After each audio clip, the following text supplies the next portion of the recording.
up, everybody? Welcome to the IAG Thursday Thing, this thing that we try desperately to do every Thursday, but sometimes Thanksgiving happens. And I Yep. got to be real, as much as I love you people, I want to hang out with my family on Thanksgiving, so Thursday Thing did not happen. So once a year, you're pretty much guaranteed Thursday Thing is not going to happen.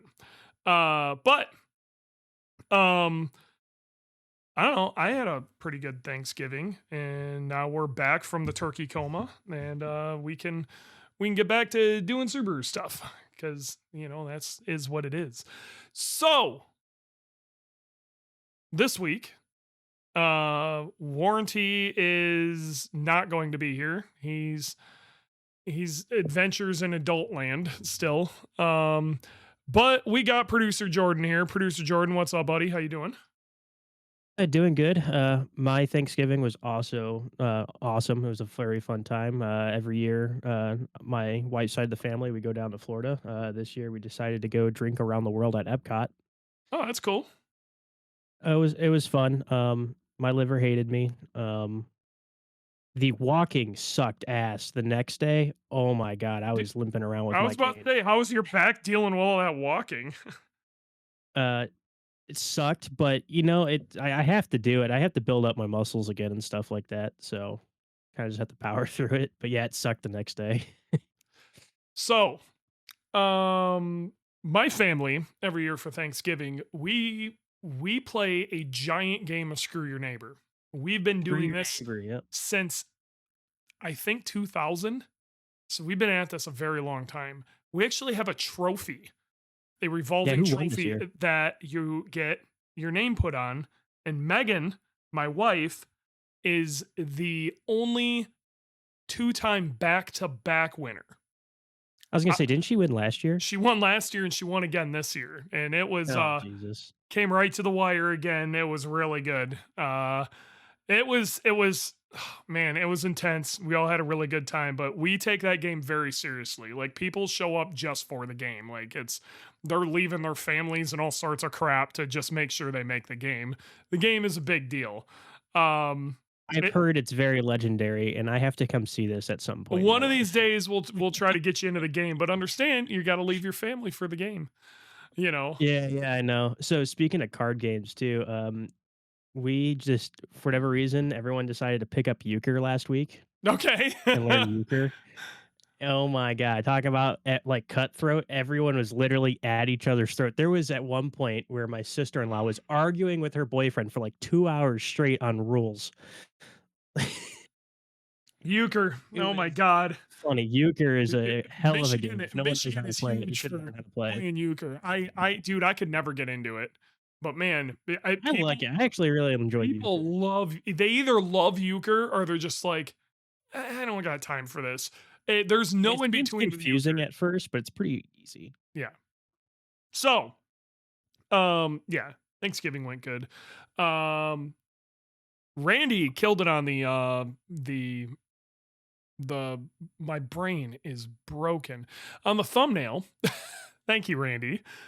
Dude, I'm telling you, I am Thumbnail. not back from Thanksgiving at all. Thank you for the thumbnail, Randy.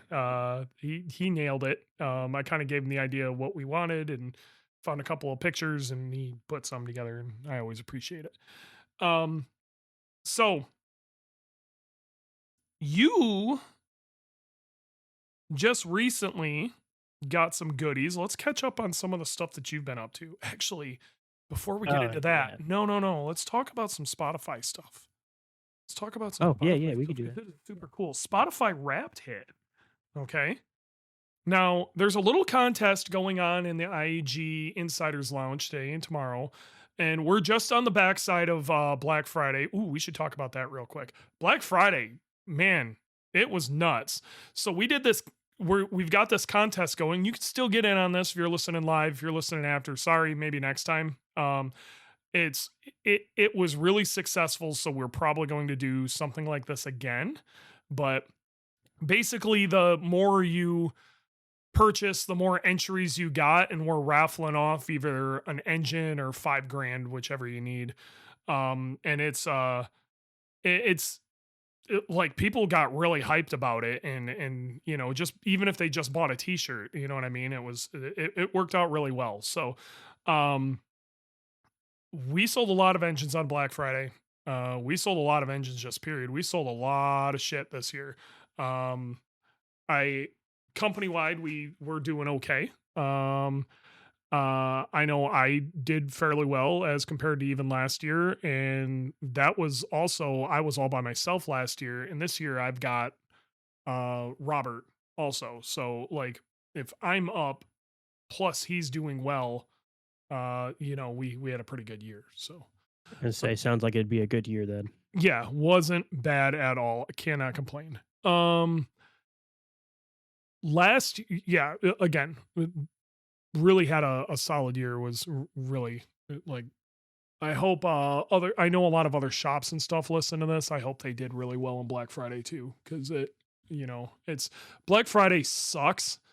My favorite holiday of the year is Thanksgiving, and then one of my least favorite days of the year is Black Friday, because I It have makes you to really busy.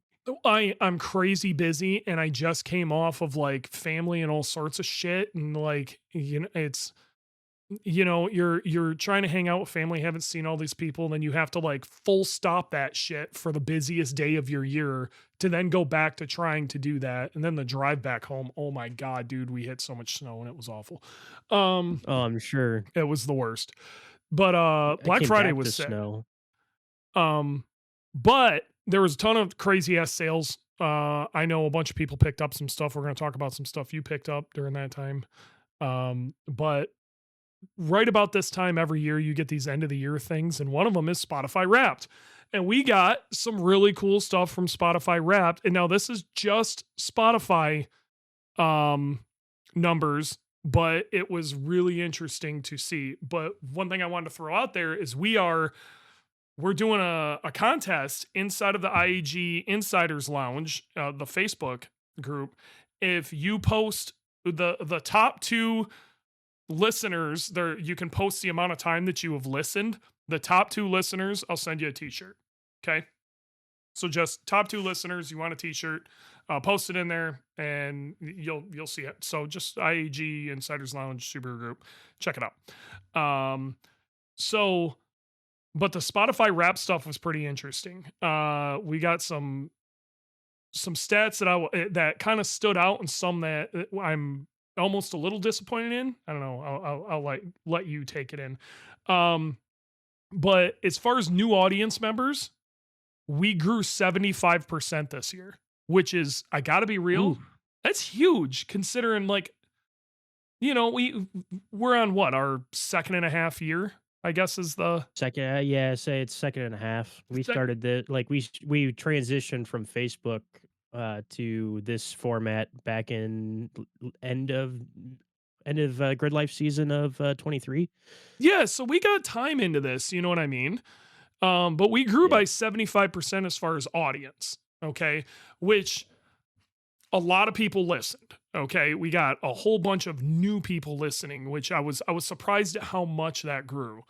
Um, what was a little surprised is our audience went up 75%, but our followers only went up 45%. So if you are listening to this, follow. And I'm also Yeah. wondering, and I want to see Subscribe if I that. could check the numbers. Okay.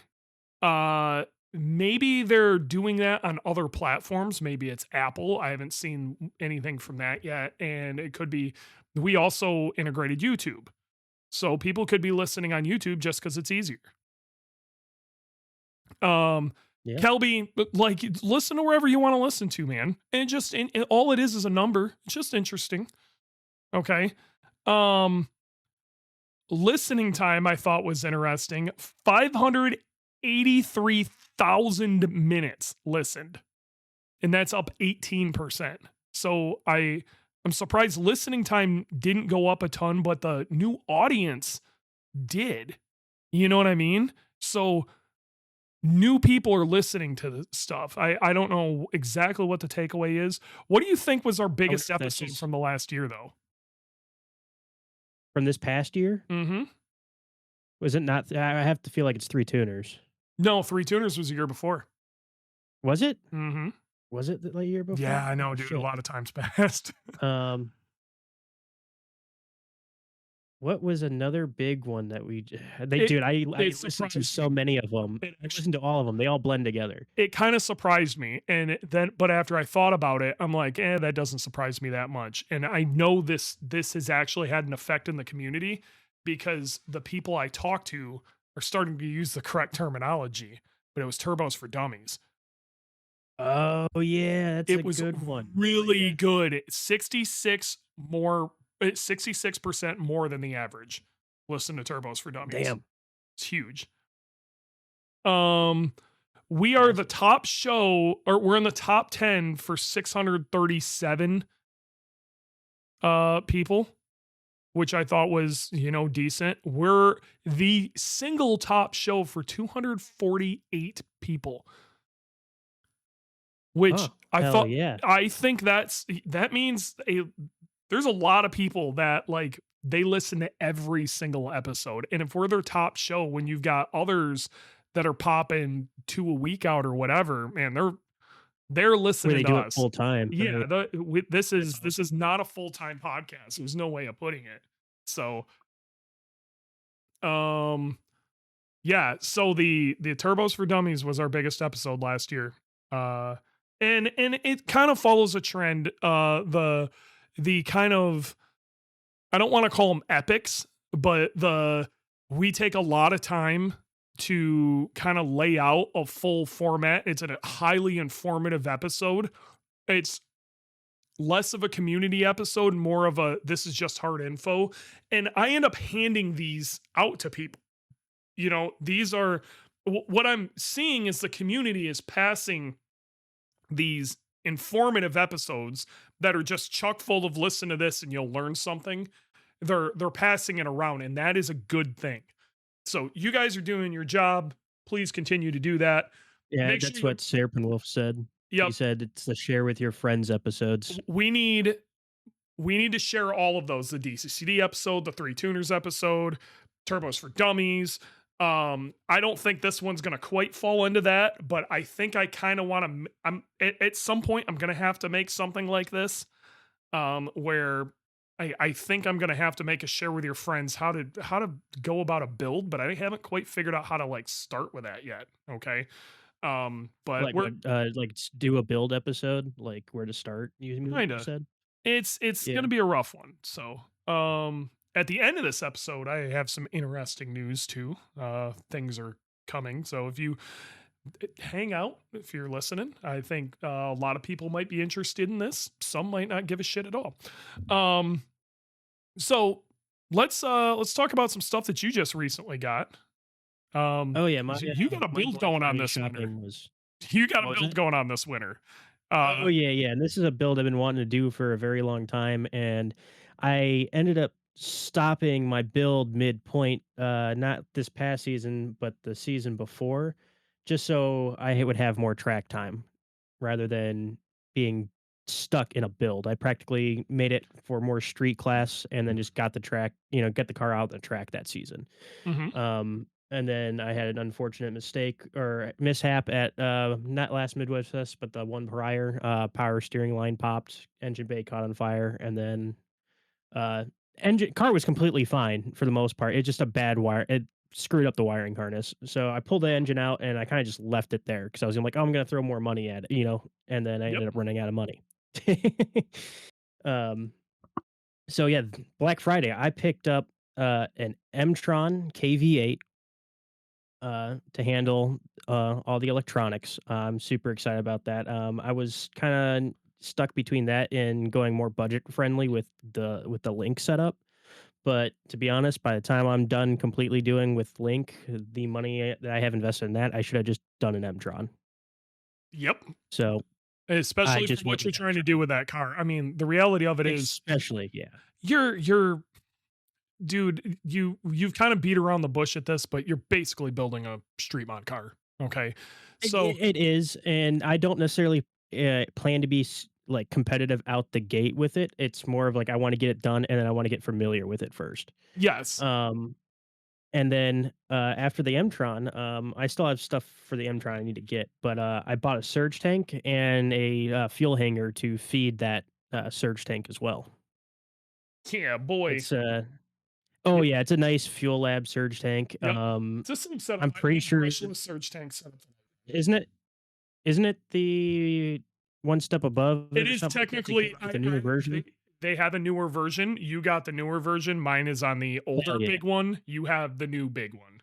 The new big one, yeah. And it is it's rowdy. It's basically enough fuel in that one pump for 1,000 wheel plus on ethanol. Yeah, it's nuts. And I already have all the other stuff laying around. I haven't had to necessarily buy anything else. I'm practically down to the last few things that are gonna cost a couple grand to get the car running. So, Mhm. um, I already Yeah, got the whole turbo this set up is and where everything, yeah, so this is the area that it starts to get you though. it is. I have a lot of stuff that I'm like, it's like 80% there, and it's gonna be all these little things like, "Oh, shit, I need to do this too." Like, I already know the wiring for the, computer is gonna suck ass. It's gonna be pretty expensive, and then I still have, still need a dash too, so that's gonna Oh be money yeah. as well. So I know you were talking about maybe getting a Motec dash, but we got Mary in the comments. Mary's been messing around with all of Mtron's new stuff and all the goodies.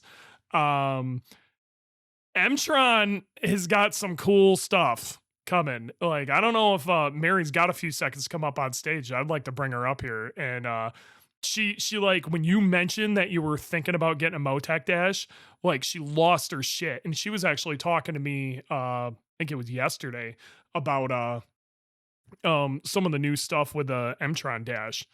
So Yeah, I'm I mean, we'll take a look. We're going to PRR next week. We'll fucking go take a look at it. I was just going based off of what, Graham was recommending because I need more CAN bus support in my car because it's a VA. So, uh, he's like, "You should just go straight to Motec." He's like, "Don't even screw around with, like, ECU masters or something like that." So, Which makes sense, but I think Mtron can do all of that. So, Mary, oh, what's I mean, up? that'd be You perfect. were at Hey, Mary, welcome. SEMA. You were at SEMA, and you've been working with Mtron in their booth, haven't you? Can you hear me okay? Yeah, you sound great. Yeah, you sound great. Perfect. Yeah, it was such an honor to go back. I went to Imtron training with Keith this year and I gave some input and they enjoyed it. And so it was an honor to be able to go to SEMA and work side by side with the Imtron guys. Not only did I get to learn a lot about Imtron, but to learn about the new dashes was really exciting. So, Um, one of the things that caught me, and it was something that you got excited about, and I guess you were using like our system of using a poster board to tell me if I should go or not. The some of the Mtron dashes do audio now. Yeah, so this was really exciting. So I showed up to SEMA on day one, and in the booth with Mtron was Ross Speed had built a resto mod car that was just absolutely gorgeous.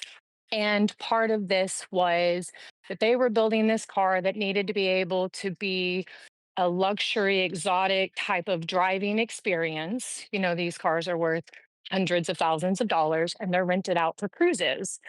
And one of the conditions was they needed everything to be touchless, no analog gauges of any type. Yep. So Mtron has in their M series, which they have two dashes, the ED7 and the ED7M. And then you can get the ED7 or the ED10M, which is just the same as the ED7M, just bigger. So the difference between the two dashes, a couple of differences, but is mainly the audio input and output. They actually have headphone output, mic input, left and right mic inputs, left and right speakers. It's all Bluetooth. So the idea is you're running an Mtron ECU and an Mtron dash, and this car had a touchless, you know, tablet in the center console to be able to play music throughout the car via the dash. That's cool. Interesting. But So to me, could it was you dance parties. well, Yes, let yeah. me keep going. So the way the dash works is really have to go on and read about it if you guys want to know the specs, because Yeah, I'm oh, going yeah, to keep this we'll simple. get, yeah, keep it simple. We're gonna go digging into this more, but this is So something that I found the interesting.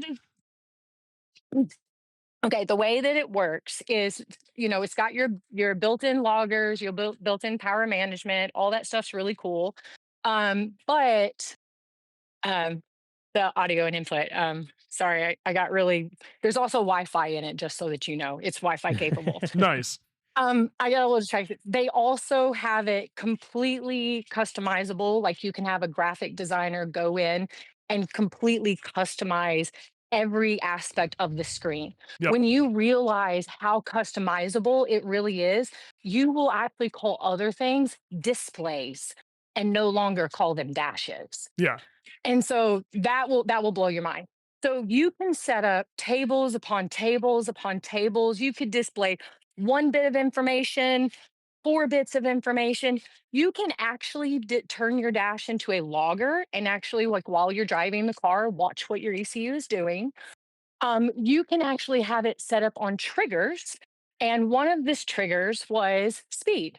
So, I'm a Subaru, I'm got a high 10 a low 10-second car. I'm like, you're passing the quarter mile at 150 miles an hour. Yeah. So you could actually set your dash up to where when you went 150, it actually triggered maybe a dance party. Okay. Dance parties at Yeah, the yeah, yeah, finish yeah. line. So if you Yeah. went you Yeah. made whatever goal it was that you were trying to do, that'd really be easy to set And up you in could drag trigger racing. whatever Yeah. we wanted. Yeah. You could trigger it to show you literally anything, Yeah. anything you wanted. Yep. Um, so I then gave a bunch of stories, so I would tell people, oh, you could play dance parties from the dash, which is funny, hilarious, and totally my vibe. But I then gave some real scenario stories. A few weeks ago, I guess months now, I went to the half mile, and like a good drag racer, I hurry up to wait, Mhm. and there were a lot of cars way down at the end of the half mile that were having problems, and I couldn't see that. And I didn't know what was going on. If I were in a race car, my condition, I could have picked up my phone. But if I was in a race car and I didn't have access to CarPlay or something like that, I could have communicated back to my home base through my dash without taking my helmet off or even disturbing anything that Yep. I needed to do, which then led me to telling Mtron about your grid life experience. Yeah. And I said, here's this guy that's winning grid life, and they're going to Walmart and buying poster boards before every race, and they're standing at certain corners, and they lift up one color if he goes good and one color if he needs to do better, and we could communicate to you through the dash, and it would be so seamless. And Especially if it's I thought it was Bluetooth. exciting. That would be really Yeah. awesome if we were to set that up correctly. I could see that, and I'm wondering if, since it is Bluetooth, I'm wondering if there's some way we could set up external triggers to where it would show on my dash instead of putting up a poster board. It would show on my I bel dash like a color, like I need to go run another one or don't run another one or whatever, like almost like I they believe could that trigger the a answer message. is yes. I don't see why it'd be Like that hard like, if that's how customizable. So when I that was would at be cool. SEMA, I watched them make music happen on the dash for the first time ever. Yeah. And that was so amazing to be in the booth and listening to them playing music through the dash. And I was like, this is, and obviously it's symbolic of more than just music through your dash. No, by all But means, but that just gives you one output that yeah, you could use in a way that I don't think people even realize would be an option. That could be absolutely massive. Um, yeah. So, so I have a question about this. Um, so you can have a full conversation with somebody. Does this like connect through like a phone? Like you could have a phone call through this well, I dash, think it would pretty much, right? Bluetooth. Good. I think, Okay, yeah. So, okay, so but okay, in theory, okay, but then this is you have even to correct. Hold on. ask. Then you have to ask, why wouldn't you just do it through your phone? And You're what right. I'm trying to say is, Why would what could you get it to why would you wanna trigger? take your helmet off while you're Hold on. racing? That's true, but here I'm getting to this Okay. because this dash is Wi-Fi capable. It can transmit data wirelessly. If you're having, say, you're running a bunch of different sensors that all work within the Mtron ecosystem, someone else off the side can monitor your car and then Correct. tell you like through the dash saying, "Hey, you need to kill it, Correct. go faster," or "Hey, your tires are this hot, you need to warm them up more, or you need to do a cool down lap," whatever, right? Like Yeah. they'll be able to tell you that Correct. without needing you to guess, "Do I need Or to like pick up the is my phone. car okay?" You want Yeah. Yeah, to hit it because right. if your phone was set up, your phone should be able to output Cool. Cool. back. Yeah, And you that know would what be I that like would to be tell people? rowdy. You know what I like to remind people when they ask me if they need to keep their cob access port in their car, like on that little holder. I Yeah. tend to remind them that if you get into an accident, the thing between your face and that airbag is that cob access Yeah. port. So like Right, you get yep. into an accident, the thing between your face and your roll cage and everything, your phone's gonna come flying at you. I know Yeah. it's a small thing, but No, it's not. there's more to it, right? Yes. There's so much more to it because you've got built-in power management, you've got the loggers. So what's even cooler about the dash is that it actually acts as an extension of your ECU. Yes. And so the communication between the two is something that you're not getting at this price point from anybody. Yep. No, And that's when you think about it, like, crazy. hey, here's my shameless plug. Like, yeah, Mtron still has their Black Friday sale. It might be the last day though, guys. Like it's about to run out. But I did check, it is still on sale. But their dashes, when you talk about the ED7 and the ED7M, it's only like $880 difference between the one that does have audio and the one that doesn't. I There are think a few other Okay. things the you go and do audio your could little. be a game changer though. It To me, would, it it would. is because when I was at the half mile, I legitimately fell asleep at my steering wheel because there were so many cars that broke down. And I was like up next. I didn't want to take my helmet off. And I actually didn't have my phone on me because I didn't know I was going to need my phone to go racing. Yeah. Like I just didn't occur to me in that moment. And it just happened.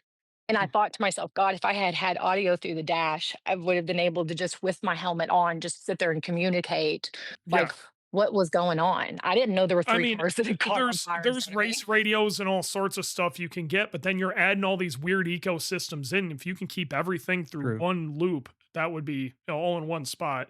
I could see that being They work a huge. little better. All right, we got to Yeah. get to it, Mary. But thank you for coming on.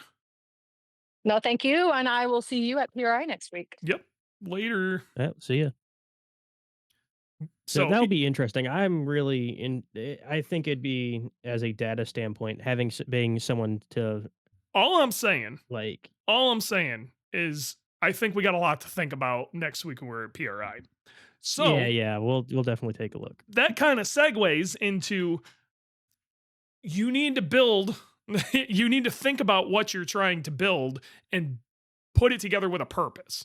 You know what I mean? Like the parts that you have been picking up are towards that purpose. You're trying to build something Yes. street mod esque, and one of the things that I want to talk about here is don't do anything with the intention of redoing it.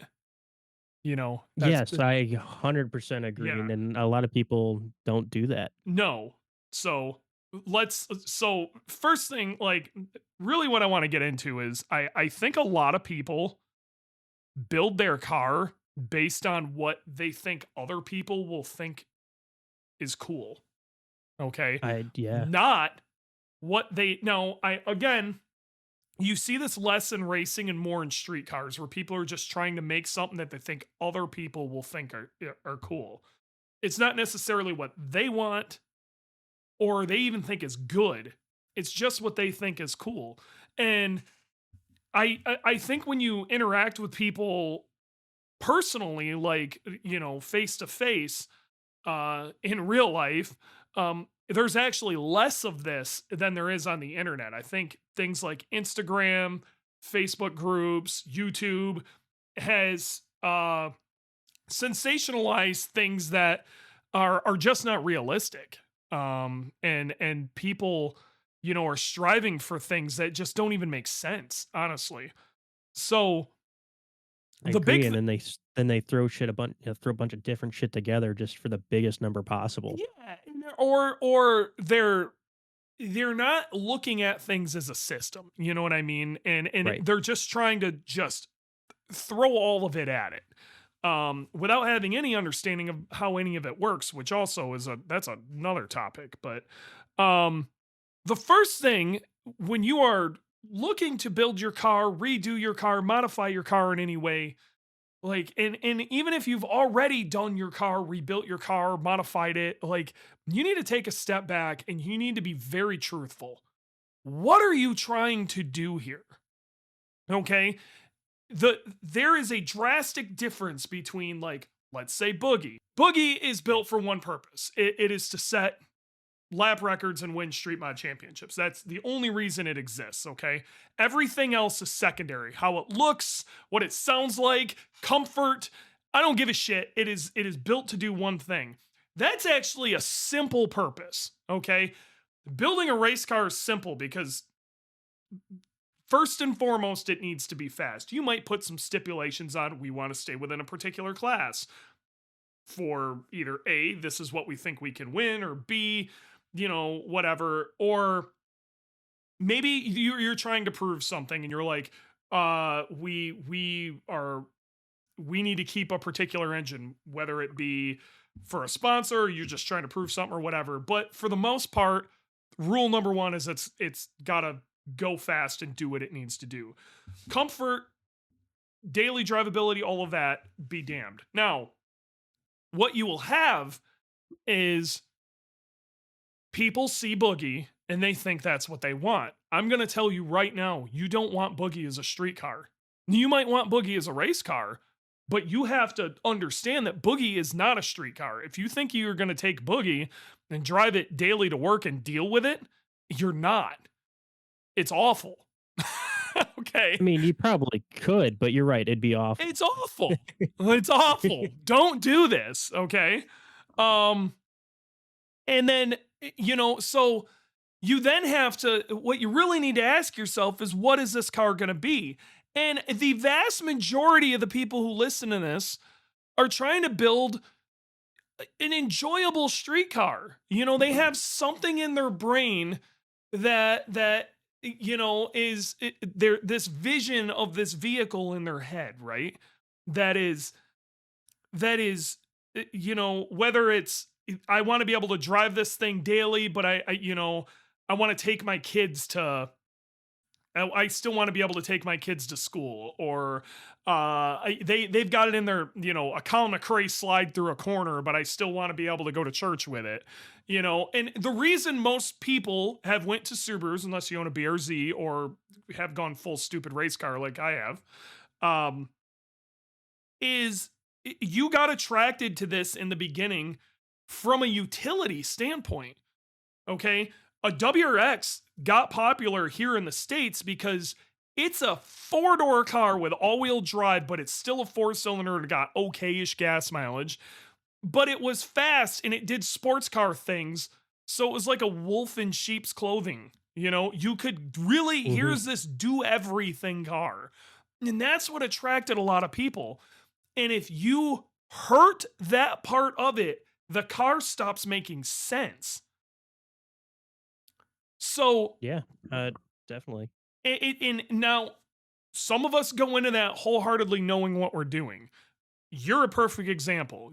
You understand that you're basically destroying your car to go run Yeah, street mod, okay? it's had its life as a street car, and I've done a lot of modifications to it while it was a street car that did make sense. I Mhm. kept it reasonable, a tune, a cat back, and some suspension. That was really about it.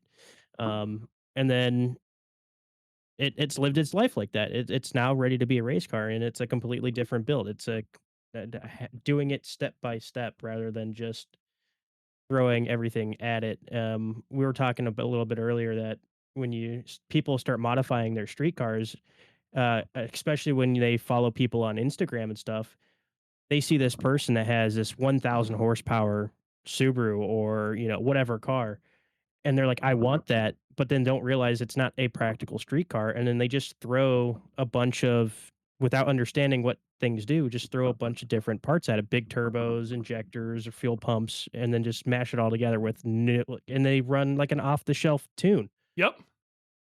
And it doesn't So make any sense. There's no guidance on it at all. and really going back to this, um, like some of this is scope creep, okay, where people are like, I'm gonna build this basic street car. Well, if I just do a little bit more, well, if just and scope creep is a part of this. Is it But tr you I can completely agree, combat yeah. the crap out of scope creep if you are truthful about what you are trying to build. Okay. You would Mo- yep, you would completely avoid it. Now, I'm going to say some harsh words and people are going to get sad. The second you start becoming truthful about what you want to build, you can combat scope creep by having a plan. But again, the un the uncool, very not fun thing to say here is most people, first off, who want to go build big horsepower Subarus or big crazy powered cars, and I'm not telling you not to do it. What I'm telling you to do is before you Have a do it, and plan. if you've never done it, you either need to have a plan and you need to know what you're getting into. And the majority of them would, if they weren't trying to chase some sort of clout or whatever, that 450, I'm telling you, that 450 horsepower Subaru is perfect. It's perfect. And this is where we start falling into stuff. Okay. So people start, the problem is everybody thinks they need 600 plus. And this is the tipping point with these cars, hardcore, is right about that 500 horsepower mark. Okay. At 500, stuff starts getting way more expensive. You can do basic modifications, stock location turbos, yada, yada, yada. Still need a front mount, still going to need some decent fueling. You know, there's things you need. Okay. But 500 is where things start tipping. To go past 500 and do it correctly without making a bunch of compromises or you rolling the dice every time you smash the gas, you need to go rotated. Okay. Yes, our basic IAG 750 closed deck is good for about 600 to the wheels, but past about 550, you're, depending on how you're going about it, especially on a stock location turbo, not a great idea. Okay.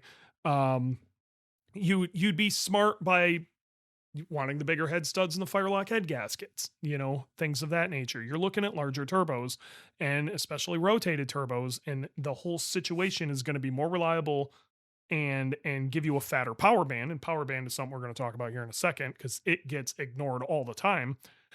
You're going to have a fatter power band by going rotated. You can make the same amount of power, less boost, and have more area under curve, which is more usable power than you would if you were stock location. Now, this is where I'm going to go into Instagram lies. Okay. The problem people run into is they see these dyno numbers and they don't really understand what they're looking at. So they just see a horsepower number. Okay. You can make 600 plus horsepower on a stock location Subaru turbo. You absolutely can. It's awful. You are limited by, and I've said this so many times, by the housings.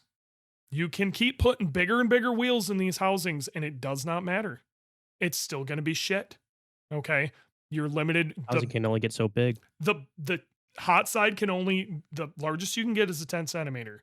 The inlet, if you're willing to be dirty and run a 3-inch inlet, not run TGVs, which I don't recommend doing, and fitment's going to suck ass, the biggest inlet you can get is a 3-inch.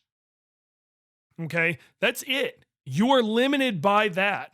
Those are the things that are killing you. So what ends up happening is you can only get so much air in and so much exhaust through. So you have a turbo with this giant wheel that comes on really late and falls off right after it. So you get this really narrow power band. So it might make 600, but it's only making 600 for like 500 RPM. And it comes on super late and falls off right away.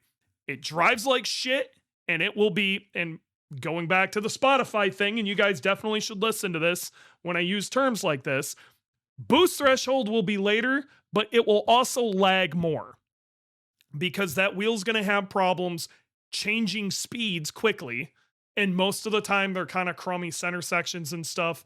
And it's you're you're fighting physics to no end to try to make power with a stock location turbo. I don't care what the turbo manufacturers are telling you. Okay. There is a reason Garrett, Borg Warner, Precision, all of these companies do not build these in housings that size. It just doesn't work.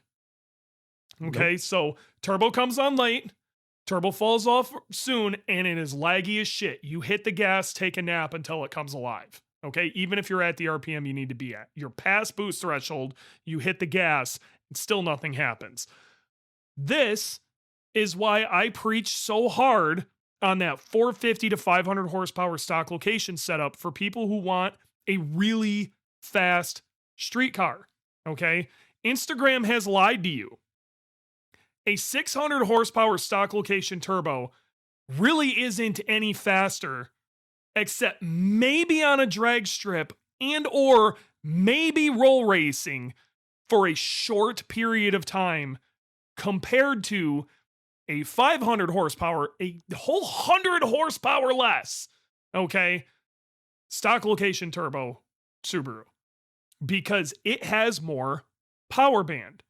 That is basically, the power band gets thrown around a lot. That is basically your usable power. That is the area of your RPM range that there is good power. Actual power. Yep. That is power band. Now, a more technical term for that is area under the curve. And what that is if you look at a dyno graph, how much area is actually covered under your horsepower curve. Okay, how much area under there is covered? The more area that's covered, that is the more usable power you have, because you have power anywhere under there depending on whatever throttle you are at. Area under the curve is what people should be building their cars on, but they're so hell-bent on the horsepower number, which means nothing. Nobody cares. And I gotta be real. This is gonna sound like this is some elitist dick shit that's about to come out of my mouth, but it's the honest truth. I've been to Cars and Coffee. In fact, the last one that really did me in was when I was at that Cars and Coffee earlier this year in Miami. I ran into a couple Subaru guys there, and one of them claimed some silly number on a stock location turbo. It was like 640 to the wheels or something. Yeah, First he okay. goes at 600, he makes 640, and I'm like, wow, that's pretty impressive. And he ended up popping the hood, and I looked, and it was on a stock location, some random 2-letter company, big thing. And I'm just like, I was, me being a bit of an elitist, and I'm kind of an asshole for this, but I like immediately the rest of the car was clean, looked good on a really nice set of wheels, saw it was on a stock location turbo, and I instantly knew the car was crap. And that sucks, because if he would have He just can't given use a all of it. little better, it would have been so good. He has no power band with that thing. It peaks very shortly, and like you said, it just falls off. It doesn't make sense. So the other problem with stock location turbos too is because the hot side's so small, you end up making a boatload of back pressure. That exhaust yeah. housing just cannot get enough exhaust through, and you have to spike boost like hell to make real power out of it. It is really hard on your engine. It is really hard on your engine to make that kind of power with a stock location turbo. And at that point, what are you proving? The only time a big stock location turbo is acceptable is if you have some class limitation that states you can't put a rotated turbo in, and or you're making less than 500 horsepower. Big power stock location turbos just don't make sense. Now, this goes back to have a plan and be truthful. If you're like, I'm going to make 500 or more, okay, I'm gonna do it. One, make sure when you purchase or build your engine, you get the right damn one. And two, it's not that much more expensive to go rotated if you start by going rotated. Don't buy a stock location header and up pipe. Don't buy a stock location downpipe. Don't buy stock location piping and an intake and all that shit. If you start knowing you're going rotated, all of that gets taken care of in your turbo kit. Buy once, cry once. Don't do anything you plan on redoing. That's rule number 4, actually. So Yeah, and that happens. It happens a lot when people are chasing just big horsepower numbers on their street car. Is they want more, so they just keep throwing things at it, and they keep redoing stuff that they could have done in one sitting, with a purpose built or a actual planned out build. yep. Whatever. Even if you're not doing high horsepower stuff, if you just want a good No, I agree with you. And this is, we're going to go into how people get caught in this trap, okay? But Instagram has made so many people think that they need 600 for their car to even be remotely fun. The amount of people who call me thinking they need 600 to 800 horsepower to take their car to the track is nuts. You will have a great time stock. It was funny. My first interaction with Dewey, I don't know how many years ago now, at 2 or 3 or something like that. I called him and say, "Hey, I want this engine." It was like a 950 block. He's like, "What?" He's like, "What are you doing with this thing?" I'm like, just gonna be a weekend, street, a street car weekend, maybe a weekend track car." He goes, "No, you're racing that." Yeah. He goes, "No, you're not doing that." He goes, "It's not working." He goes, "No, you're racing it." I'm like, "Okay, twist my arm. I'll do that." So, but let's be real, that's what you were working towards. Like, within that conversation, that's what it was. Yeah. what you were working. And I've been doing this long enough to where I can, this is why I always tell people to call me, because you lose so much context online. But if you're actually talking to somebody, it's very easy, at least for me, because I'm doing this for a damn long time, to pick up what is your actual deal, and there's a lot of people I'll talk to that are asking for 600 horsepower. And really what they're asking for is, I want to build this for 600 horsepower, but I might, I do a ton of roll racing and my buddies all have Vipers and all sorts of shit, and this is just what I got and it's what I want to do it with, or I just madly love the concept of a Subaru beating a Viper, whatever reason you're into this. And I love you for it. I want you to know that. Like, and they're minimum building their stuff when I damn well know they're going to strap a G35 1050 or a G42 or something stupid to this thing. And they're going to be on the bleeding edge all the time. And I've got to rework their whole concept, but I got to get them to admit it. Okay. Right. Or it's the other way around. They got caught in an Instagram lie, think they need 600 for the car to even get out of its own way, because Hellcats all make 600 now. I mean, like, you just go to a Dodge dealer and buy 1,000 horsepower. You have to have that even to drive in traffic now. And what they really wanted this entire time was 450. They don't realize that. And this is going to go into my next thing. If you don't know, it's okay. But you need to ask questions. Okay. Ask questions. If you don't ask questions, it won't never get through to your head. It ain't never going to get better. All right. It's never going to get better. Ask questions. It's okay. That's what I'm here for. Robert's here for that. Shops all over the country, this is what they do all day long, is answer questions. But the best place you can go to ask a question is you go find out where your local Subaru meet thing is. You go to Subi event stuff like Subi Fest and Wicked Big Meat and Boxer Fest and all. Go to those things and talk to the people who know what they're talking about. Okay? Talk to these people with these crazy ass builds. There's a ton of them there. Go talk to them and get real with it. Now, here is, like, when I end up talking to these people who think they want 600, really what they need is 450. They have no idea how fast a 450 wheel horsepower Subaru is. A well-driven 450 wheel horsepower Subaru with 0 to 60 in mid threes. Okay, like you're running, reasonably well driven. You're at least running into the high 11s. If you're in an older GD chassis with 450 wheel and you can actually wheel, or a GC, you could go high 10s with that. Okay, it can be done. That is a fast car. No, I'm not gonna lie. You're not gonna break one off of a Z06 on the highway. It ain't happening. All right. But Nope. that scat pack we were worried about is no longer a thing. But streetlight to streetlight, anything, again, well driven, anything other than maybe like a modded GTR, a new 911 turbo, a Tesla Model S Plaid or something. Like it's gonna take something real serious to beat you streetlight to streetlight. You know what this is a perfect example of? After at Flatfest a few years ago. Oh my god, Perfect that guy.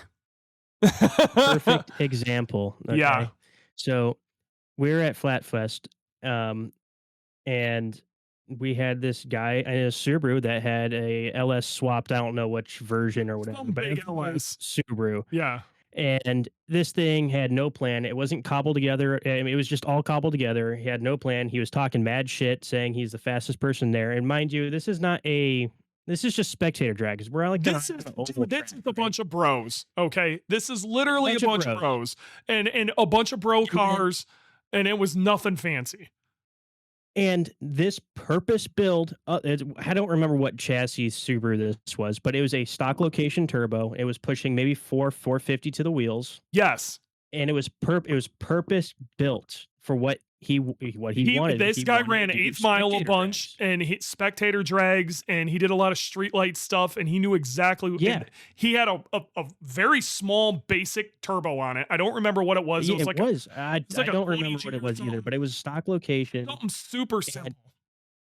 he was walking all over this LS Not only did swapped he kill the Subaru. LS dude, like who the LS swap guy had way more power, but Oh, like way he more. mopped the Four floor with times way more. everybody and he made point A to point Yeah, B passes the entire time.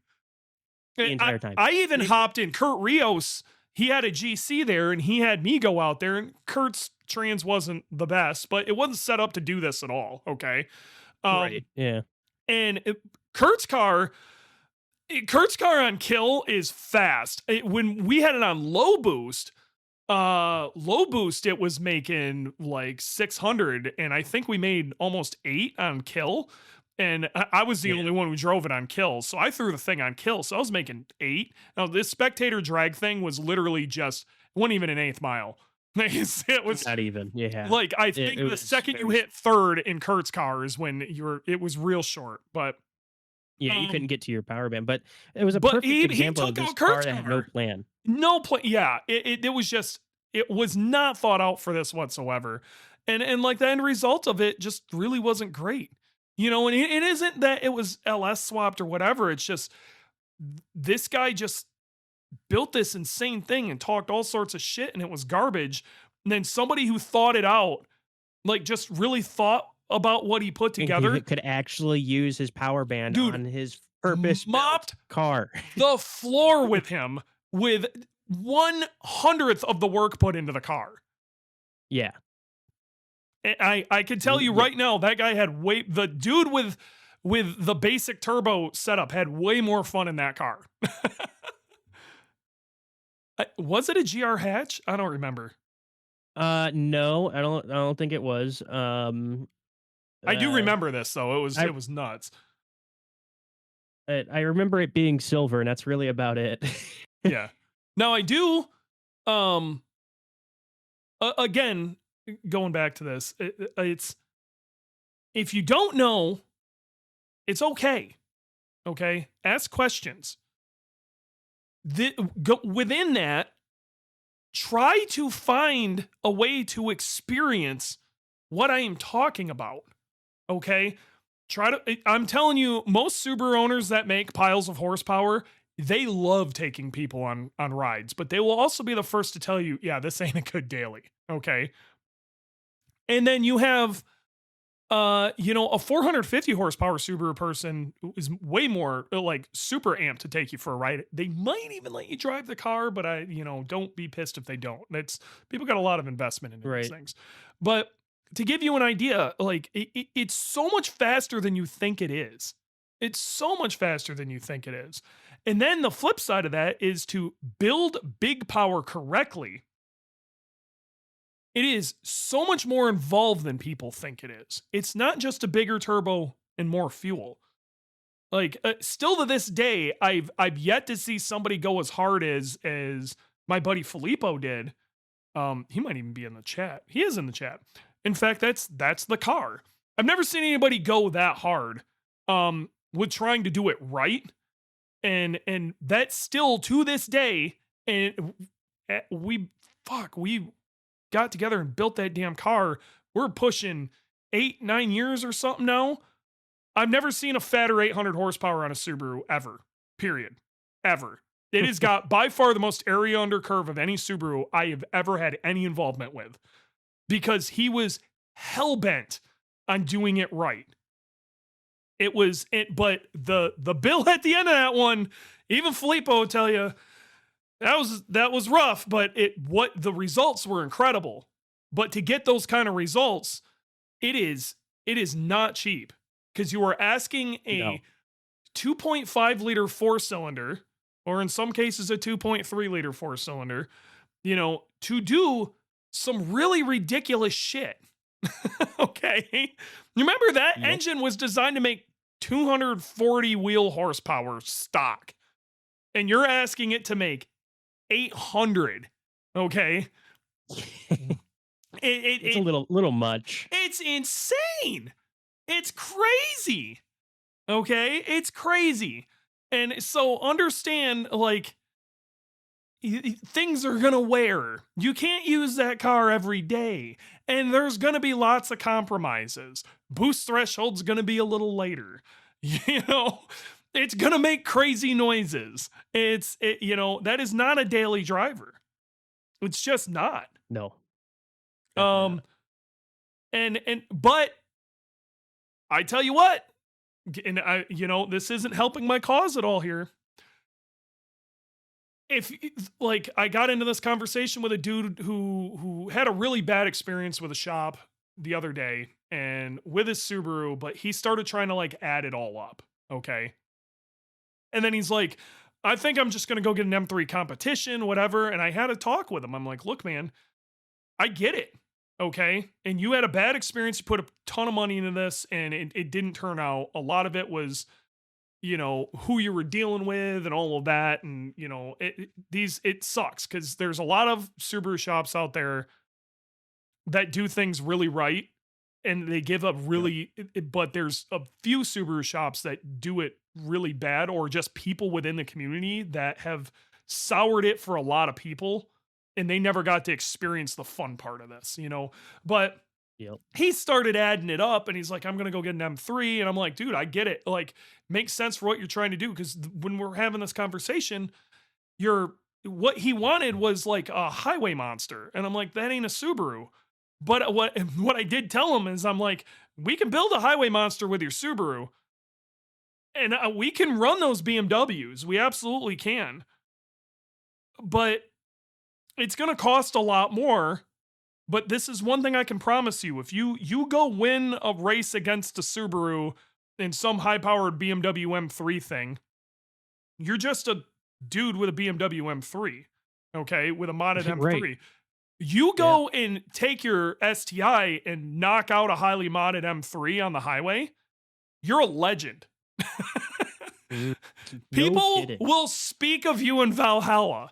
All right. And this is one of the reasons people do it with these cars. And if that's you, admit you are taking the hard way on purpose, and then we can all get serious about it. Okay. That goes back to rule number 1. Be truthful. Okay. I'm down. All right. I want to help these guys do crazy things, but they need to understand this isn't the right answer. That doesn't mean it's the wrong answer, but it isn't the right answer. Okay. It's not the correct answer, but that might make it the best answer. I'm just saying. Okay. So again, that we got through, we've been bouncing back and forth, but if you don't know, it's okay. Yeah. Ask questions. Talk to people who do know. There's plenty of us out here and we're more than happy to help you out. If you're out in Texas, Give Mary a call over at All Wheel Drive Tuning. You're anywhere else in the country, you can call me. If you're near Chicago, Chris from Six Stars in the chat right now too. Call up Six Star Motorsports, chat with them, have a conversation, slide in, talk to them. They'll probably have examples of the cars there. Talk to them. They're there to help you. They want you to have the best experience. All of these people want your end experience to be as good as it can be. But when they're giving you advice, it's this is the worst. You have these people who will prey on that, and you know, they're giving them advice just to make more profit or cover their ass or whatever it may be. Or you have good people who are giving you advice because it's from experience, and the last thing that what they want is you to have the best end result. And if they're telling you you should do this, even if you got to hold off and do it later, but you want to do it right, do it right. And this kind of goes into the next thing. Rule number 4, don't do anything with the intention of redoing it. Don't build something with the intention of, I'll just do it again later, or later on we'll pull it apart and do this thing. Don't do that. Do it right the first time. Disaster. Just be truthful. What you're trying to do is what you're going to have. What you're doing is you are compromising what you want this to be. Okay. Now, if you could be truthful of what I can't afford a 1,000 horsepower Subaru, then you got to ask yourself, do I need a 1,000 horsepower Subaru? What do I want out of this? What do I want this Subaru to be? And if really what you want it to be is just an awesome street car, I could do everything, you don't need 1,000 horsepower. You need 450. Okay. Maybe you don't know. I can tell you the first direction you don't want to go is 1,000 horsepower. If you don't know, I can tell you this right now. Best bit of advice. You don't know what you want to do with your Subaru? Build 450. You'll know real quick if you like it or not. It's plenty fast. It's scary. Go to jail quick, fast, and you can do anything with it. Okay. And if you do it right, it won't break the bank as nearly as much as just throwing more parts for more horsepower. And like, if you don't know, it gives you a really good platform to figure out what you may or may not like. If you're new to modding cars, even if you were to redo everything and sell everything that you just did, you're gonna start. When you do something like that, if your end result will be really good, okay? I can promise you that. But if let's say you get to 450 and you're like, this is fun, but really what I want is a 1,000 horsepower car. Or this is fun, what I really want is a total track slut. This is fun, what I really want is XYZ. Maybe this is fun, but maybe a Subaru isn't for me. That's all of those are okay. But if you do this is fun, maybe I want to turn this into a track slider. This is fun. Maybe I want to make 1,000 wheel horsepower. All of the stuff that you just put together, if it's still running and good, all sells off really easy too. Okay. So, G35 TA, is that a stock STI block? No. Instagram lied to you. RA blocks are just stock Subaru blocks and they're shit. Yes. That is what not that as good as is. they think they are. What 450 is an IAG 750, maybe with or without built heads, set of valve springs, something like a Blausch 1.5 G2R on ethanol, okay, and full bolt-ons behind it. I would recommend a front mount intercooler. You're going to make a little less if you're on a top mount, okay? That's what that is. That's what that is. Okay. And that is the most juice for your squeeze you get out of a Subaru, out of an STI at least. Okay. When we're talking about VA and VB WRXs, things change up a little bit. Cause there's some pretty massive plunges, but if you're getting, especially if you're getting an STI now, or you're new to this, that car's used. Okay. At some point in the fairly near future, you're probably putting an engine in it. All right. So you're going to call me. Yeah. We're going to talk. And if you don't know, get a 750. Because if you get a 550 and you wish you had more than 420 wheel, you're going to be real sad. So yeah, always, people don't realize that too. Always buy a block that can handle more than what you're trying to do with it, and it will be To reliable to a degree, to a degree. to a degree. Now, the Sure. reason I say this is we build our blocks in a particular way. Okay. If your plan is 450, the 750 works because you have to understand what that next jump is and why. The weak part from the 550 to the 750 is the cylinder walls. So we close the deck. Okay. Where is the Yeah. next real failure point when you go to the 950? And that happens at about 550 to 600 wheel. 600 is not a problem if you approach it the right way, rotated turbo, you know, low boostish stuff. Like you kind of ramp in boost. You're not trying to spike a bunch of timing and boost and create tons of cylinder pressure. You can do 600, maybe even a little more, and it'll last a decent amount of time. But the weak point there starts to become the head gaskets and the 11 mil head studs. That's when you switch over to the 950. The 950, the weak point there is actually oiling to the crank. Some people have ran 1,000 wheel horsepower through 950s. And since they do pulls fairly rarely or they drag race it and like they only make a few pulls and it is like they go years like that and with no issues. Okay. The 950 is probably our most underrated block. Then the 1150, you know, you get up to that you're going to be if you're going to be doing more than 750 wheel and consistently or you're going to be a total track slut and oiling's an issue, that's where the 1150 comes in.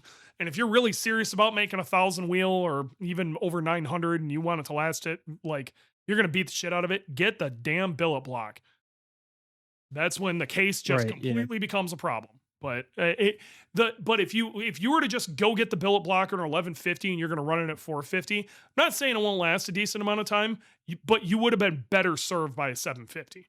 We gap the rings a certain way. The Oh rods and yeah, pistons are a little bit sure. lighter. Yeah, those You are know, built for a specific thing. But like, yeah. say it's a street car, like you want something that can you're driving it every day. I said, yeah, like you said, the 750 would Well, better you be just better got to suited watch for it. out because you can fall into the trap of I want bigger, bigger, bigger because bigger is better.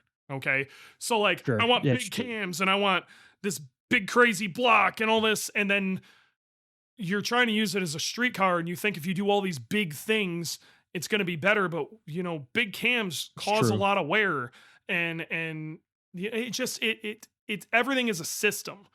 I'm not telling you to it's no matter which way you go about this, none of this is cheap. Okay. But build it for what you're, again, you got to be truthful what you want.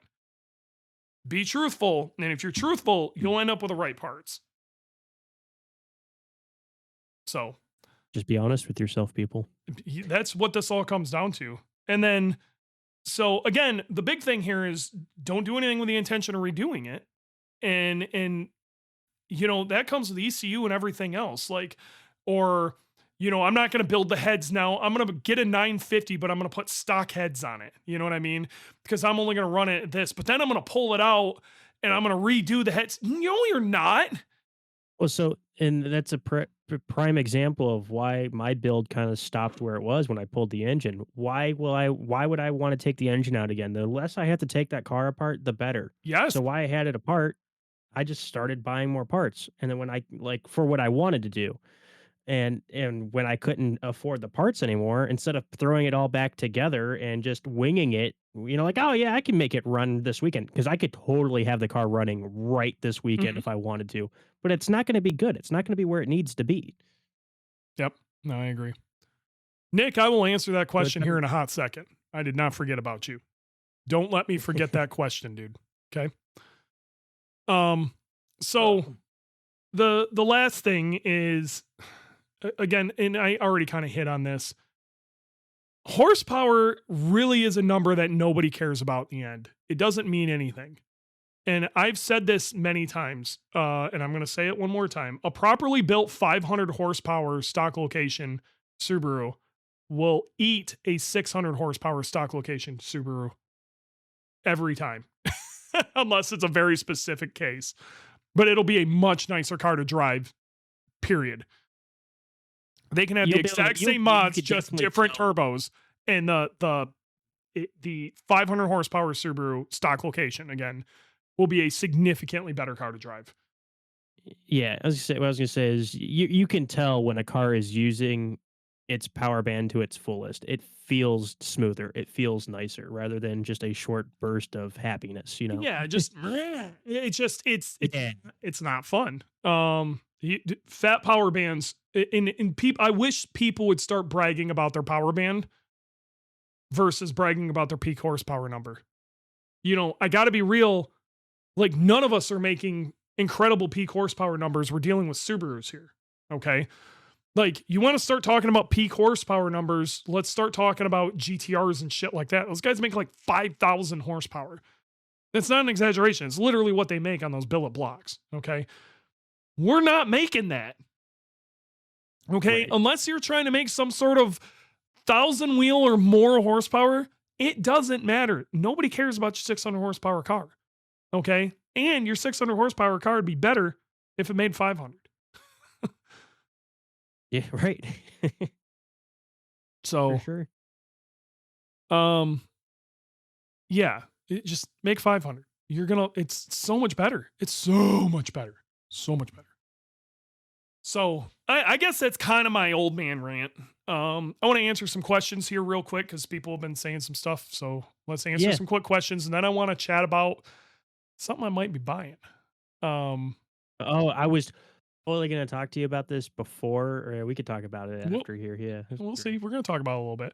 Um, Yeah. Nick asked, for those with Killer B/IAG non-comp oil pans, at what point should you start considering a comp oil pan with those one-way doors? I have a non-comp pan and it's been fine so far doing autocross or occasional HPD with 265V 730 tires. Nick, here's what I'm going to tell you. How do you know it's doing well? Because your engine hasn't blown up? Are you actually monitoring your oil pressure through heavy corners? Because I'm going to tell you right now, if you're doing any HPD, and I'd still recommend it for autocross guys, especially with good tires, you're probably sloshing it a lot more than you think you are. If you plan on going to the track at all, get a comp pan. Now, I'm not going to sit here and talk about other brands or whatever, but what I can tell you is through experience, the only wet sump pan that works on track at Gingerman's completely annoying 6 through 10 complex, where it literally was designed by God to destroy Subaru engines, the only one that works there is our comp pan. IAG's comp pan will maintain your oil pressure. I can contest to this. I actually use the comp pan and monitor the oil pressures. It doesn't lose any. And that was really hard to do. Okay.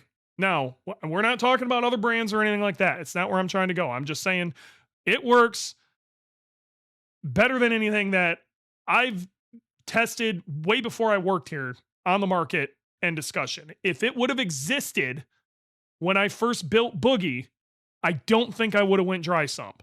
I don't regret going dry sump now, but at the time it would have worked better for what I was trying to do. Now, dry sump's kind of a thing I just have to do. Yeah, I mean, even on my car, I'm probably going to keep the comp pan on it for a while.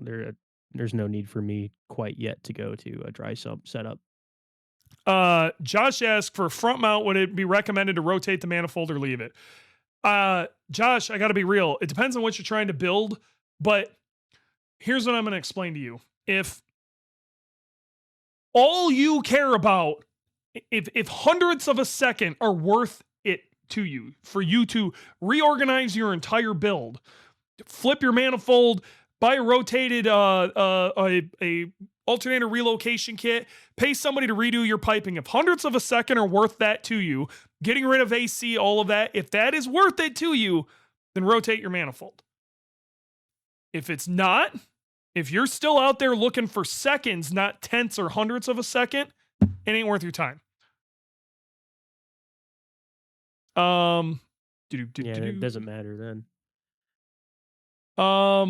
G35 Ti again. How much can an unopened STI block do horsepower?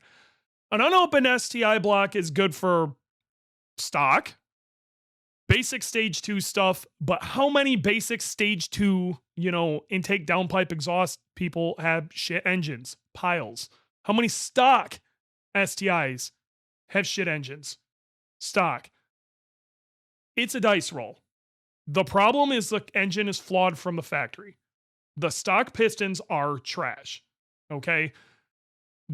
Currently the factory oil pumps have problems. Like there's all sorts of shit. Okay. If you are trying to do shenanigans with a stock Subaru engine, expect at some point it will die. It is that simple. Yep. Okay. Somebody said something about going rotated. Yes, go rotated at that point. Yeah, he was Okay. talking Oh, about he it's wanted to Grits do, like Pup. Okay, I didn't catch the first part where you were talking about turbos. If you were just going for 450 to 500 streetably daily pump 93 octane, okay, so let's talk about this too. When I'm talking about making 500, I'm talking about doing it on ethanol. 450 maybe max is all you're going to make on 93 with a stock location turbo, or you're going to have to go to a pretty damn big turbo. So if you're talking 93 octane, 450 is about it. You're asking a lot. Honestly, it's probably going to be more like that 420 wheel area. Okay. If you're willing to, if that's all the horsepower you're going to need, which is still going to be plenty fast, you could do that stock location. Anything more than that on 93, you better rotate. Okay. Rotation is because you're going to need a bigger turbo to do that. And the reason I keep harping about the 1.5 XTR, the 1.5 G2R from Blausch is it is the biggest turbo you can use with stock location housings as far as efficiency, in my opinion. Past that, you are making compromises. It's honestly as big as you can, with us having to keep TGVs and everything. It's the biggest turbo, stock location turbo you can use with a 2.4 inch inlet and not really give anything up. If you need something more than that, you need to rotate. Yep. So most people with ethanol, though, if you have access to ethanol, I can't stress it enough. Run ethanol. It's boost juice. It's lovely. But if you anything over 500 wheel, I'm gonna be real, you should rotate. This is why I keep saying have a plan and be truthful. If your plan is to modify over 500 wheel, pump the brakes, rotate. Your car is going to be more reliable. You're going to have a fatter power band, and you have so many more options as far as turbos go. It's going to do everything better. You will make power on both ends of the power band. It's just rotate. So Grits Pup, I'm more interested in spool time and torque. Spool time, let's get into this real quick because this drives me up the wall too. Everybody thinks that they desperately want their turbo to come on at some ridiculously low RPM. Okay. We have this magic thing you're never going to guess. Like, it's nuts. We have this magic thing that sits in your center console. It's called a manual transmission. Okay. They should call this something fancy. Like DCCD is driver controlled center differential. Should be driver controlled manual gear selection system or something. Okay. Something that really gets people amped up. But if you want your turbo to spool quicker, downshift. Put it in the RPM area it needs to be in, and it will be much happier. And it is way easier on the engine than if you're trying to roll into it at some low RPM and let boost come piling in. Because that is lugging an engine like that is so hard on it. You are so much better off with running a larger turbo that comes on a little bit later. It is way easier on the engine. Way easier on the engine. Just downshift. Just downshift. Again, magic thing. It's called a manual transmission. Use it. It works really well. It has worked well since the dawn of automobiles. Since there was a manual transmission. Yes, they all had manuals. So, it's built correctly, 500 horsepower or more, rotated, still fun to take on drives. This is, again, why I really like the 1.5 XTR and G2R because it's the best do everything turbo. Want to take grandma to the grocery store? You can do that. Want to bust the ass of a Hellcat at streetlight to streetlight? You can do that too. Want to autocross? Do it. Want to go tear around in the mountains? Do it. Want to go ice racing? Do it. Doesn't matter. Do whatever you want with this car. It'll do all of those and be competent in everything. So, Nick. So grits. Oh, go ahead. Oh, what it? Hold on. Yeah, I Let's want say to. grit toss. Let me get to. It's part of the same question. Oh, okay. What do you say? And you say it's part of the whole same thing. Sure. It's. He was saying how if a rotated setup would help with his power band on 93 rather than staying stock with a bigger turbo. It absolutely can. It just because your turbo is going to be more efficient. It's going to be able to make the same amount of power with less boost. And if you want to understand more about this, going back to it, Turbos for Dummies. Go listen to Turbos for Dummies. It is super specific information about turbochargers. Go listen to it. There's a ton of great stuff in there. Turbos for Dummies was an episode we did. I don't remember exactly what number episode it was, but you can search for it on Spotify.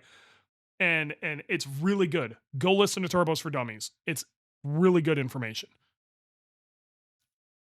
So Nick said, awesome, thank you. I've been a bit paranoid about oiling and should have bought the comp pan when it was on sale. It's still on sale, Nick. It's still on sale. Better call him tomorrow. You better call me tomorrow. But it's still on sale, and you don't need a full comp pan. If you already have our pan, all you need is the comp insert. It's the windage tray. Yeah, the windage tray. It's not the windage tray. It's actually the baffle. No. Oh, the baffling system. You need the baffle. Yeah, I was just thinking. You need so you just call me up. We'll get you set up, Nick. Call me up tomorrow, bud. Just call up, ask for Dewey. We'll get you taken care of. Grits, again, I was looking at getting the top mount verticooler. Verticooler is pretty cool. If you've got and a lot of this also goes into what can your trans handle? The fact that you're talking about getting a verticooler means you're on a WRX. You're not on an STI. Okay, so you have a 5-speed. You should be calling it quits at like 380 max, more like 350 until you get an STI 6-speed in there. Okay, or you're just gonna blow that shit up. Just get the 6-speed. That's the yeah. That's the first thing you do. Brakes. Get the 6-speed. Okay. Now, if you are still on the plastic manifold, verticoolers are pretty sick. You make about 450 with a top mount setup. It's honestly the best part about a plastic manifold is being able to run a verticooler. I have not tried to rotate on a verticooler, but I bet you it could be done. But honestly, like, get yourself a 1.5 XTR, like stock location style, STI style, and get the hose that works with it. Awesome setup. Verticoolers are really cool. So, okay, let's keep going. And before somebody brings, we're not, this is nothing against, okay, there's, people keep mentioning somebody in the chat, okay? I do believe he probably could have done a better job of explaining everybody can't make that amount of horsepower on an RA block and it lasts any amount of time, okay? But people can make stock block records if they want to go blow their shit to pieces. Have fun. It's only gonna do it once. These people are like, I made this amount of power on this. Sure. I want to know how it lasted 2 weeks later. Okay, and was it actually good? Just because it made the power doesn't make it good. Like, the compromises you have to do to make that try to stay together is crazy. Why? Yeah, they just make the claim, oh yeah, it handled this much power after one pass. Yeah, they made some dyno pulls and it held that amount of power. That's cool. Those are glory runs. Yeah. It's not the reality of it. And it definitely isn't lasting any amount of time. Grits Pup, this is our first turbo car. Just got it a few weeks ago. My partner's driving it lower RPM, which is confused about. I'll tell them to drive it higher RPM regularly. Yes. Lugging it isn't the answer. Okay. You don't want to, like, if you're going to pass a semi or something like that, instead of just putting your foot to the floor and, fifth. Downshift, give it another gear. throw some RPM at it and get by them. And RPM, don't be afraid of RPM. RPM is you're not hurting the car by letting it rev a little bit. These engines actually have no problems with revving. They So actually really enjoy the 3,000 mark. yeah, I keep it above 3,000. There's no reason not to. Yeah, Um, they really do love the 3,000 mark and above. yeah. So Grits Pup, just yeah, you're on a WRX again. Go get a 6-speed before you start adding any serious power. Yep. Um, You'll say otherwise you'll say bye-bye to number 3 real fast. DJ Squared, is the 444 final drive 5-speed any better? It's just as weak. It's just it has a little more mechanical advantage. It isn't stronger. It's fun. I love a 444 FXT trans. I had one in a GC, but the GC made 260 horsepower. You know what I mean? Ton of fun, but it ain't gonna hold any real power. It's still 5-speed. Get a 6-speed. Yeah, seriously. And DCCD is amazing. Like, we have these amazing things that exist to us that are just basically bolt in. And we still have this group of people out there trying to do it the wrong way. And I'm going to scream about this. Blast plates are bullshit. No. Okay. Last thing, since all you guys have been in here for an hour and a half, Jordan and I might be making a little trip. We'll see. We'll see who's coming with and who's not. We'll see what the situation is. I know my buddy, he kind of came and went, but I've had a couple of friends interested in maybe tagging along, but we'll see who can make it and who can't. I may be purchasing another car. I found a Bug-Eye Looks pretty nice. that I want. It is a World Rally Blue WRX. It has absolutely no rust whatsoever, and it has an entire 04 STI driveline, wiring harness, everything. It essentially is a Bug-Eye shell that they put an 04 STI in. It's done very well. It looks really nice. Cosmetically, there's no rust or anything, but it could probably use a paint Which is job. crazy. It's kind of crazy for where it's located that it has no rust. No, I don't think so. That entire West Coast, yeah, you'd be surprised. It is on the Really? West Coast. It's already sale pending, but Oregon, yeah, you're not gonna have. They don't have snow or nothing there, dude. No, I thought they did. I thought No, they did get quite a you bit got to of go snow, way so up in the mountains mine to didn't. get it. They don't have Oh, snow okay. all the way down the coast. They don't have shit. So like Okay. you Okay, can cool. all the way up Seattle, all of it, even Vancouver, like none of that. You don't really got to worry about any of that shit. Oh, never mind then. Yeah, Cool. yeah. Like if it snows in Seattle, everybody dies. That's Fair. it rains all the time and it never gets above 60, but it also never goes below 60.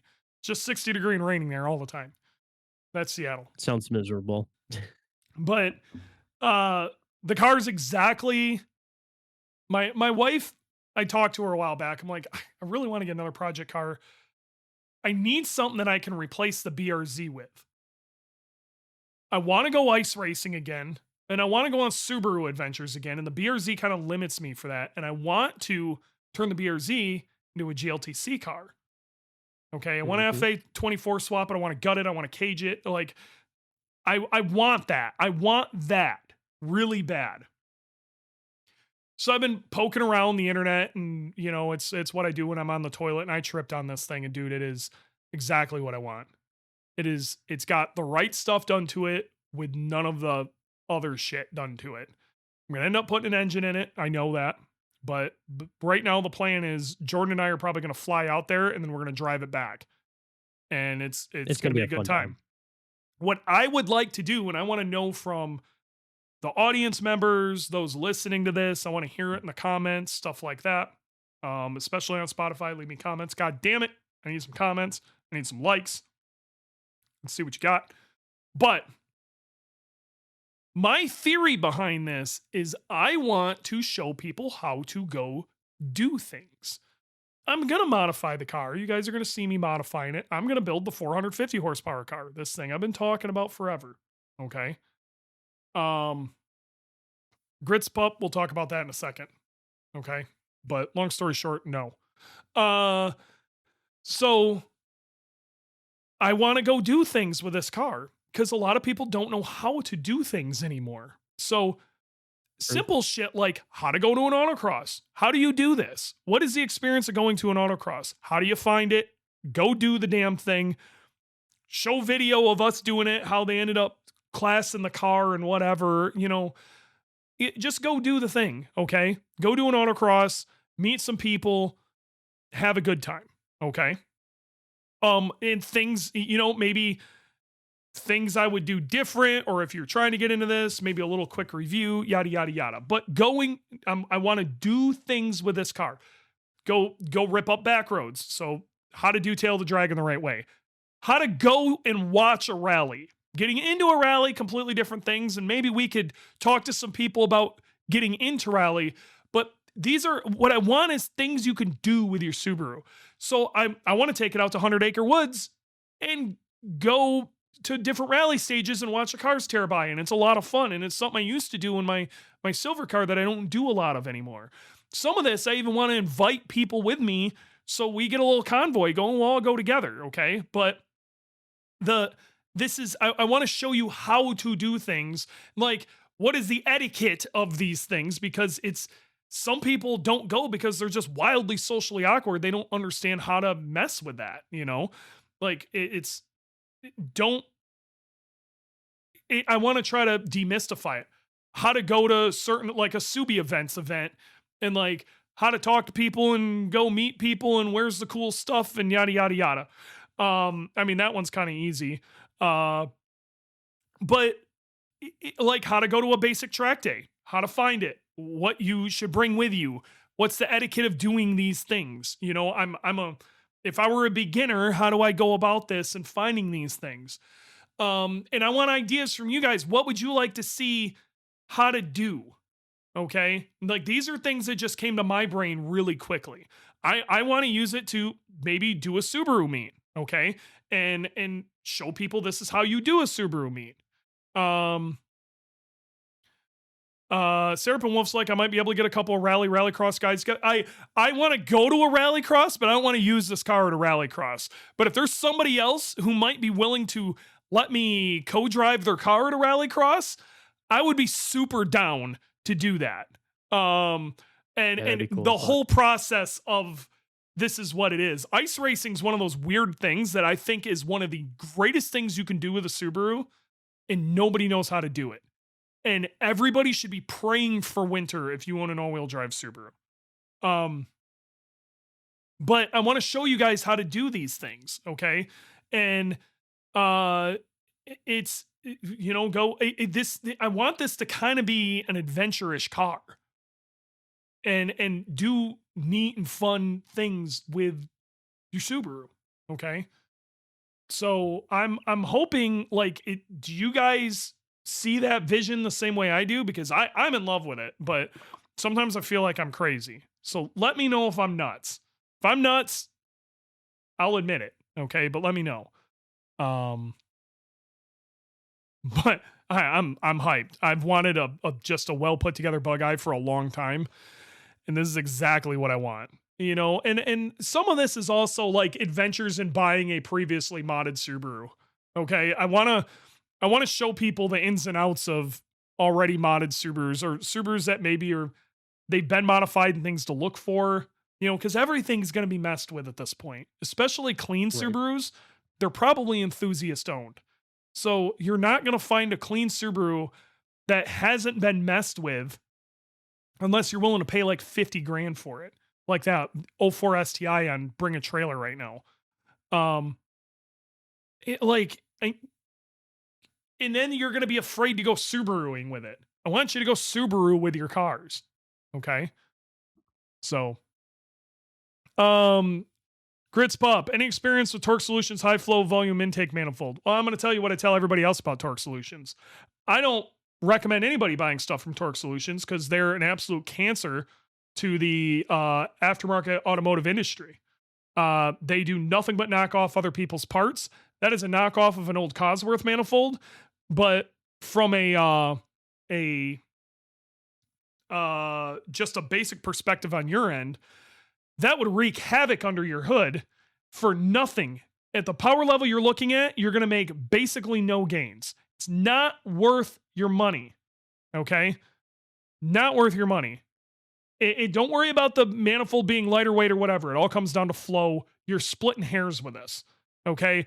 You're not going to have a big enough turbo to make any difference. And by the time you get enough turbo to make any difference, a Corsa Veloce manifold is going to kick the shit out of that anyway.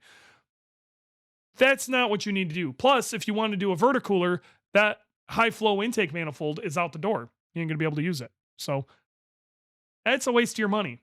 Better places to spend your cash. If you Grits, I'm going to tell you right now, bud, give me a call. We can talk about this. Just call up the IAG, ask for Dewey tomorrow while we're open. Let's talk about it. But verticooler, the best part about the plastic manifold, in my opinion, is being able to use the verticooler. I think the verticooler is a very awesome product. It gives you by far the most efficient top mount you could possibly put on a Subaru. Because of the way it tilts the actual core back, and they sell it with the shroud and everything. It's a freakishly efficient core for where it's sitting, and allows you to keep you can't do that with a metal manifold, because the metal manifold then moves your throttle body to the center. So this is why those don't work on STIs. So yeah, it's super cool piece of engineering, and I sell it too. So I'm just throwing that out there. You need a verticooler, you give me a call. We'll make it happen. Love that thing. So sweet. Yeah, I think that's about it. I don't know if we actually really hit. I hope this sunk in with some people. I hope you guys are excited about this journey I might be taking with this bug. I am very excited about it. I'm sure I can post up on my Insta. It's at DeweyWRX if you don't follow me on Instagram. But if we're doing that, if we're picking up that car, I was gonna tell you, it's gonna be a great content machine. Oh, it's gonna be phenomenal for a content machine. So I was gonna bring some recording equipment and stuff like that. And we just, are kind of record the whole thing. That's the idea. I've already shot it past Foster, and I kind of want to. I want one of the Subaru Wing things is going to buy your Subaru in some random remote location, and the people you meet and stuff like that. Okay. Yep. Because this is going to be an adventure, and I guarantee this car breaks down at least once on the way home. Oh, I mean, it's a long gap between your house and that car. And we're going in the middle of nowhere. Yeah, we're gonna have to stop and buy tools somewhere. It's basically Eugene, Oregon to Western Tennessee. Yeah, there's nothing out there. We're gonna see some sick mountains, some really cool shit. But Eugene, Oregon's pretty cool. We're gonna go see something really cool while we're there, because I always do. I'm a big fan of Steve Prefontaine, and I don't know if you know who that is, but you're gonna learn. And yeah, we'll go check out maybe the pre-museum and some other stuff, and it'll be a good time. Yeah. Oh, I found the best thing to do to get cars is rent a truck from the airport for like $50, and they give you unlimited miles, then pick up a trailer from U-Haul and drag it home. This might end up making it home on a trailer. I don't know, but I'm going to try to drive it home. The person I'm talking to, and he's given me no reason to think that this shouldn't make the trip home. So I'm going to have to send him a new set of tires, and he's got to hook up one of the headlights. We'll be good to go.